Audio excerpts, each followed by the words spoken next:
Assalamualaikum warahmatullahi wabarakatuh.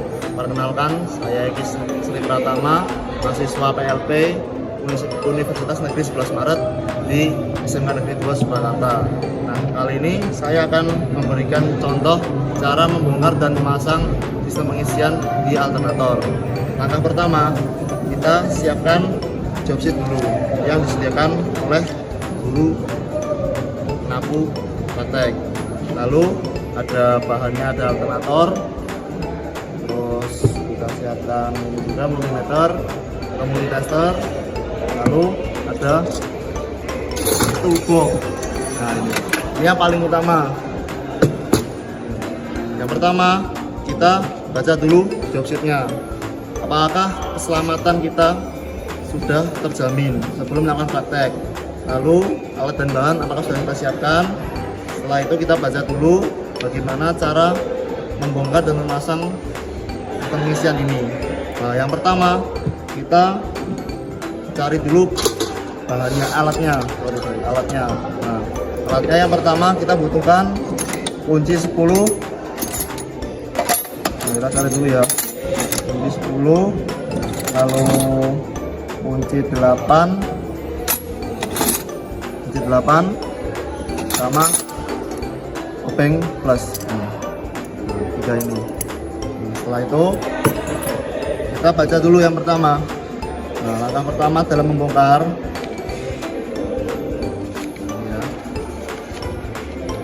Kita baca dulu, lepaskan drive and frame dan rotor assembly dari stator. Nah, yang pertama kita lepaskan ini dulu. Ini ada 3 baut, kita lepaskan menggunakan obeng plus. Lepaskan secara hati-hati agar tidak mencederai tangan.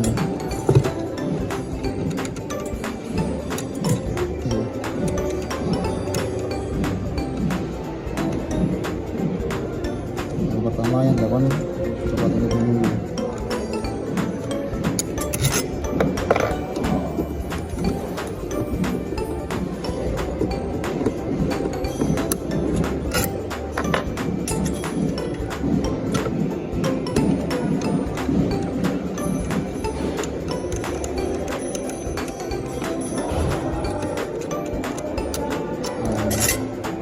Ini jangan sampai hilang ya, guys. Kita simpan di sini. Nah, kalau sudah, ini kita tarik ke atas secara hati-hati. Nah, ini bagian dalam dari alternator. Ini ada bearing, ada stator, lalu ada frame-nya, ada kipas, dan ada pulinya. Nah, di sini ada rotornya, ada statornya, lalu ada dioda rectifiernya ada di dalam sini. Nah, setelah itu kita bongkar bagian belakangnya ini sesuai dengan jobsitnya. Kita menggunakan kunci 8 dan kunci 10.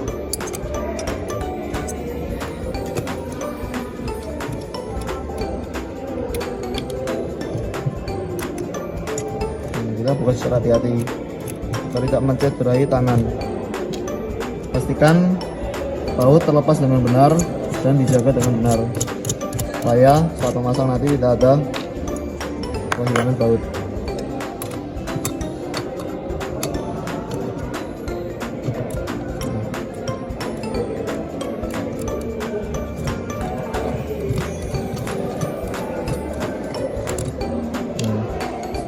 Ini pastikan baut tersimpan dengan baik dengan baut yang lain. Nah, ini tampak belakangnya.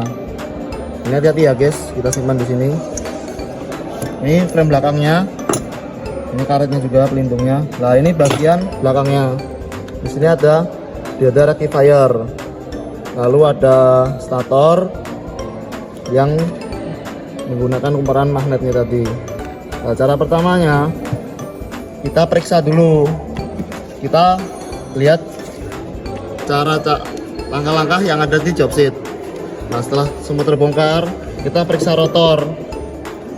Nah, kita periksa rotor ini, kemungkinan apakah ada sirkuit yang terbuka. Nah, kita cek menggunakan multimeter ini. Nah, kita cek menggunakan multimeter ini. Nah ini multimeternya.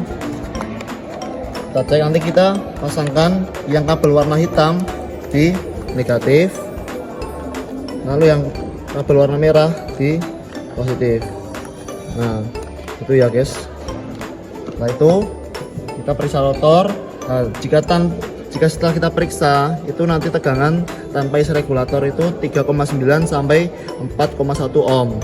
Lalu jika menggunakan isi regulator nanti 2,8 sampai 3 ohm. Nah gitu. Setelah itu selanjutnya kita periksa rotor apakah berhubungan dengan massa. Nah kita periksa rotornya ini apakah berhubungan dengan massa. Jika misalnya berhubungan, nanti kita ganti rotornya. Nah untuk cara mengetahui menggantinya atau tidak, kita cek menggunakan multitester. Nah, setelah itu kita periksa slip ringnya.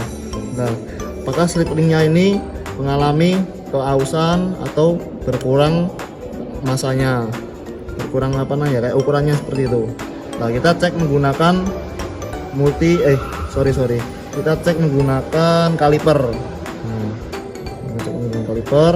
Diameter standarnya 32,3 sampai 32,5. Lalu diameter minimumnya 32,1 mm. Lalu setelah itu kita periksa statornya. Nah kita periksa statornya menggunakan ohmmeter bahwa antara kawat kumparan terdapat hubungan. Nah jika tidak ada hubungan maka harus diganti statornya seperti itu. Nah ini statornya di sini, kita periksa bagian sini menggunakan multimeter. Lalu setelah itu periksa apakah stator berhubungan dengan massa. Nah dengan menggunakan ohmmeter periksa bahwa antara kawat kumparan dengan stator tidak ada hubungan. Nah bila ada hubungan maka gantilah stator seperti itu. Nanti bedanya yang tadi sama yang periksa sirkuit itu, jika sirkuit itu ini, nah jika periksa stator hubungan dengan massa, nanti periksa ini dengan ini seperti itu. Ya kita pemeriksaan sikat-sikat. Nah, kita ukur panjang sikat yang terpasang seperti ini. Nah kita ukur menggunakan kaliper juga. Menggunakan kaliper ukurannya berapa, nah nanti ada di job sheetnya. Setelah itu kita juga cek dioda rectifiernya di sini. Nah nanti ngukurnya menggunakan dioda positif, menggunakan multimeter juga. Jarum tester harus bergerak ke arah kanan. Nah jika tidak bergerak berarti dioda mengalami masalah seperti itu. Nah, kita juga harus periksa dioda negatifnya. Nah, di sini. Ini negatifnya, ini positifnya di sini ya. Nah, kita cek dulu negatifnya di sini, lalu kita cek positifnya di sini. Nah, seperti itu. Satu-satu ya untuk melakukan pengecekannya. Nah, jika semua sudah dilakukan pengecekan, kita lakukan pemasangan lagi. Pemasangannya seperti langkah yang pertama. Yang pertama kita pasang dulu ini. Kita pasang dulu statornya ini di rotor. Kita pasang seperti ini. Harus hati-hati ya, agar tidak mencederai tangan. Nah, jika sudah terpasang, setelah itu kita paskan frame-nya ini ke rotor.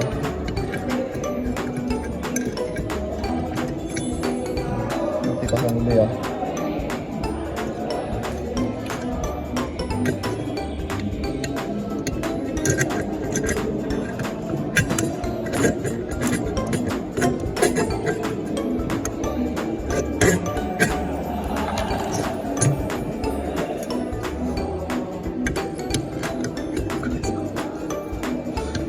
Nah, ini ada bolongannya di sini, tempat untuk isi regulatornya.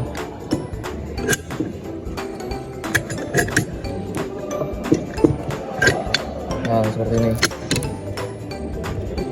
Ini harus rapat. Kalau tidak rapat, nanti tidak bisa memasang bautnya. Kita pasang karetnya, pelindungnya, ini. Lalu kita pasang bautnya.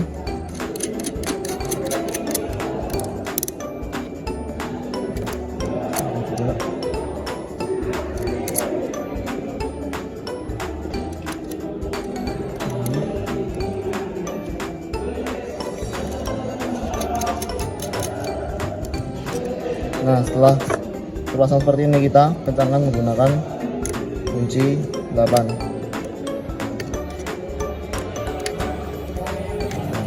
Semuanya harus terpasang dengan kencang.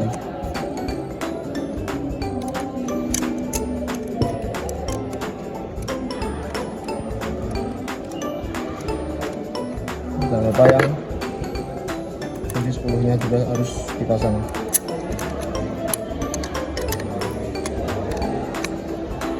Nah, jika semuanya sudah, kita pasang bagian depan. Sebelum memasang baut ini, kita paskan dulu antara frame depan dan frame belakang.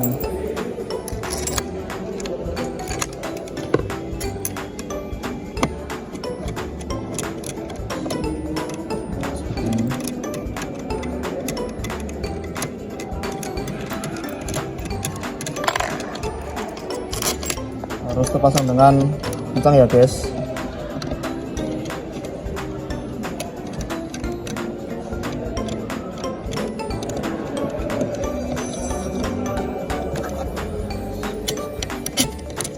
Nah, seperti ini.